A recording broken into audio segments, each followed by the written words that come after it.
বর্তমান সংসদের মেয়াদ পূরণের আগেই হঠাৎ পার্লামেন্ট ভেঙে আগাম নির্বাচনের ঘোষণা দিয়েছেন ব্রিটিশ প্রধানমন্ত্রী ঋষি সুনাক।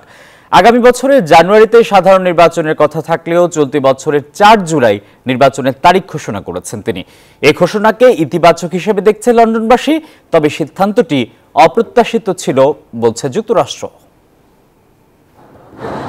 বর্তমান ব্রিটিশ পার্লামেন্টের মেয়াদ বাকি ছিল আরও ৭ মাস। তবে হঠাৎ করেই স্থানীয় সময় বুধবার বিকেলে ব্রিটিশ প্রধানমন্ত্রীর সরকারি বাসভবন ১০ নম্বর ডাউনিং স্ট্রিট থেকে ঘোষণা করা হয় যুক্তরাজ্যের আগাম নির্বাচনের তারিখ। ঘোষণার আগে মন্ত্রীদের সঙ্গে বৈঠক করেন প্রধানমন্ত্রী ঋষি সুনাক। সেখানেই আগামী সপ্তাহে সংসদ ভেঙে দেওয়ার সিদ্ধান্ত নেন তিনি। ঘোষণার পরেই কনজারভেটিভ পার্টির প্রচার সমাবেশ করেন সুনাক। নিজের সরকারের বিভিন্ন অর্জনের কথা তুলে ধরেন, ভোটারদের আশ্বস্ত করেন যদি তাকে প্রধানমন্ত্রী বানানো হয় তাহলে ব্রিটেনের উন্নয়নে কাজ করবেন। প্রধানমন্ত্রীর ঘোষণার পর নতুন ধরনের পরিবর্তনের প্রত্যাশার কথা জানিয়েছে লন্ডনবাসী। বহুদিন ধরেই মনে হচ্ছে যে দায়িত্বপ্রাপ্তদের অনেকেই সত্যিকার অর্থে সাধারণ জনগণের সঙ্গে সম্পর্ক স্থাপন করতে পারে না। আশা করছি এবার সে অবস্থার পরিবর্তন হবে।